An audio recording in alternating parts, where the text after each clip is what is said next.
ପ୍ରତ୍ୟେକ ଘର ପ୍ରାୟ ବେଲଣା କାଠି ରହିଥାଏ। ତେବେ ଗରୁଡ଼ ପୁରାଣ ଅନୁସାରେ ମାତା ପାର୍ବତୀ ଭଗବାନ ଶିବକୁ ବେଲଣା କାଠିର ଭୟଙ୍କର କଥା ବିଷୟରେ ଯାହା କହିଛନ୍ତି ସେ ବିଷୟରେ ଆସନ୍ତୁ ଜାଣିବା। ଦିନେ ପ୍ରଭୁ ଶିବ ପଚାରନ୍ତି ମାତା ପାର୍ବତୀ କି, ପାର୍ବତୀ ବେଲଣା କାଠିକି ତୁମେ ଏତେ ସଜାଡ଼ି କାହିଁକି ରଖ?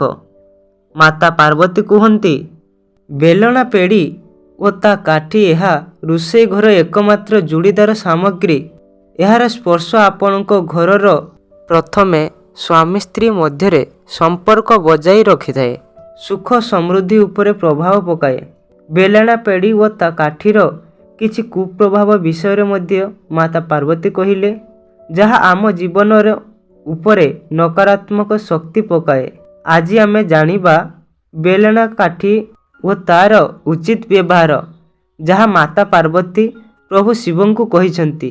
ଏହାକୁ କେବେ ବଦଳାଇବେ, ଘରର କେଉଁ ଜାଗାରେ ଏହାକୁ ରଖିବା, ଯାହା ଫଳରେ ଆମ ଜୀବନ ଉପରେ ସୁପ୍ରଭାବ ପଡ଼ିବ, ଯାହାଦ୍ୱାରା ସୁଖ ସମୃଦ୍ଧି ଓ ଧନର ଉନ୍ନତି ହେବ, ଆର୍ଥିକ ସମସ୍ୟା ଦୂର ହେବ।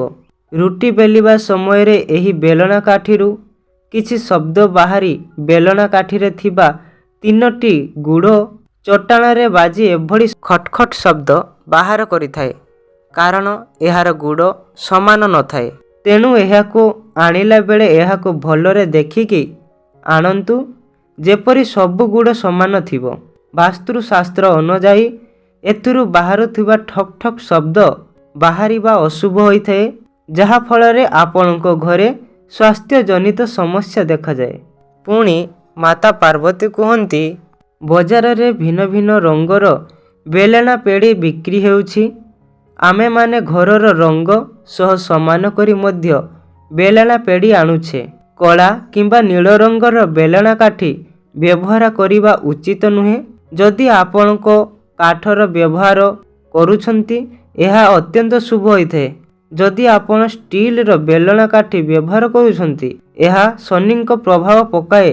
ତେଣୁ ରୁଟି କରିବା ପୂର୍ବରୁ ଏହା ଉପରେ କିଛି ବୁନ୍ଦା କ୍ଷୀର ପକାଇ ପୋଛି ଦିଅନ୍ତୁ, ଯାହା ଅତ୍ୟନ୍ତ ଶୁଭ ହୋଇଥାଏ। ଏହାପରେ ପ୍ରଭୁ ଭୋଳାଶଙ୍କର ପଚାରନ୍ତି, ଆଉ କ'ଣ ଏହାର ମହତ୍ତ୍ୱ ରହିଛି? ପରେ ମାତା ପାର୍ବତୀ କୁହନ୍ତି, ଆପଣ କାହା ଘରର ବେଲଣା କାଠି ଯଦି ବ୍ୟବହାର କରୁଛନ୍ତି, ତା ପୂର୍ବରୁ ଏହା ଉପରେ କିଛି ଲୁଣ ଛିଞ୍ଚି ପୋଛି ଦିଅନ୍ତୁ। ତାପରେ ରୁଟି କରନ୍ତୁ, ଯାହାଫଳରେ ଚନ୍ଦ୍ର ଗ୍ରହର ପ୍ରତି ପ୍ରଭାବିତ ହୁଅନ୍ତି ଓ ଆପଣଙ୍କ ଘରେ ସୁଖ ଶାନ୍ତି ସର୍ବଦା ଲାଗି ରୁହେ। ପ୍ଲାଷ୍ଟିକ ବେଲଣା କାଠି ଆପଣଙ୍କ ସ୍ୱାସ୍ଥ୍ୟ ପାଇଁ ଭଲ ହୋଇନଥାଏ। ବେଲଣାରେ ସିଧାସଳଖ ତେଲର ବ୍ୟବହାର ଭଲ ହୋଇନଥାଏ, କାରଣ ତେଲ ଶନିଙ୍କୁ ପ୍ରଭାବିତ କରିଥାଏ। ଏହା ଘରକୁ ଅଶାନ୍ତି ଆଣିଥାଏ। ତେଣୁ ବେଲଣାରେ ତେଲର କେବେ ବି ବ୍ୟବହାର କରିବେ ନାହିଁ।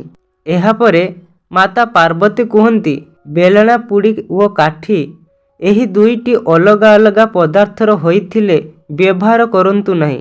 ଭିନ୍ନ ଭିନ୍ନ ପ୍ରକାରର ପଦାର୍ଥ ବ୍ୟବହାର କରିବା ଦ୍ୱାରା ଘରେ ଦାରିଦ୍ର୍ୟତା ବୃଦ୍ଧି ପାଏ ଏବଂ କଳହ ସୃଷ୍ଟି ହୁଏ।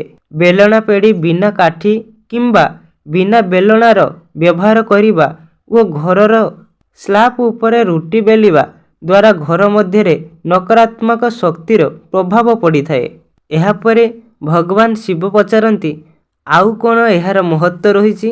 ପରେ ମାତା କୁହନ୍ତି, ଘରକୁ ବେଲଣା କାଠି ଆଣିବା ବେଳେ ଧ୍ୟାନ ରଖିବା ଉଚିତ ଯେମିତି ଏହି ଦୁଇଟି ସମାନ ଆକାରର ହୋଇଥିବ, କେହି ଅନ୍ୟଠାରୁ ବଡ଼ କିମ୍ବା ଛୋଟ ହୋଇନଥିବ, ଯାହା ଆପଣଙ୍କର ଘର ଆର୍ଥିକ ସମସ୍ୟା ଉପରେ ବାଧା ସୃଷ୍ଟି କରିବ।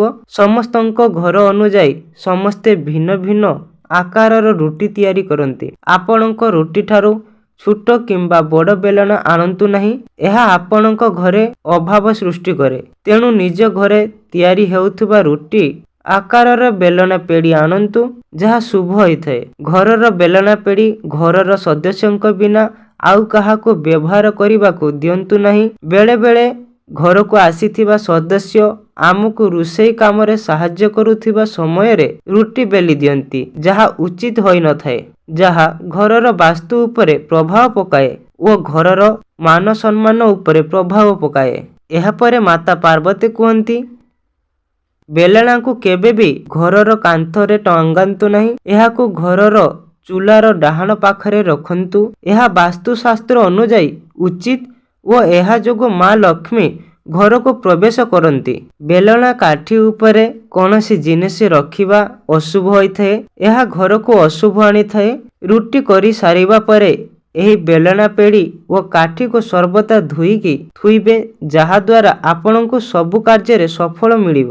କାହାକୁ ବି କାଠିର ମାରନ୍ତୁ ନାହିଁ କି ଖରାପ ହୋଇଥିବା ବେଲଣା କାଠିକୁ ବ୍ୟବହାର କରନ୍ତୁ ନାହିଁ। ଏହାକୁ ତୁରନ୍ତ ବଦଳାଇ ଦିଅନ୍ତୁ, ଯାହା ଆପଣଙ୍କ ପାଇଁ ଶୁଭ ଫଳଦାୟକ ହୋଇଥାଏ। ସୋମବାର ଓ ମଙ୍ଗଳବାରକୁ ଛାଡ଼ି ଆପଣ ଅନ୍ୟ ଦିନ ଘରକୁ ବେଲଣା କାଠି ଆଣନ୍ତୁ।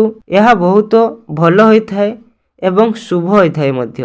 ଏହାପରେ ଭଗବାନ ଶିବ କୁହନ୍ତି ଯେ ଏହି ନିୟମକୁ ପାଳନ କରେ ନାହିଁ ତାର କଣ ହେବ? ଫଳରେ ମାତା ପାର୍ବତୀ କୁହନ୍ତି ଯେ ଏ ନିୟମକୁ ପାଳିବ ନାହିଁ, ମୁଁ ତାର ଘରେ କେବେ ବି ବାସ କରେ ନାହିଁ। ତା ଘରେ ସଦାବେଳେ ରୋଗ, ସମସ୍ୟା, ଅର୍ଥ ଅଭାବ, ଦୁଃଖ ଦେଇଥାଏ, ପୁତ୍ର ହାନି କରିଥାଏ। ଏହାପରେ ପ୍ରଭୁ ଶିବ ପଚାରନ୍ତି ଯେ ଏ ନିୟମକୁ ଜାଣେ ନାହିଁ ତାର କଣ ହେବ?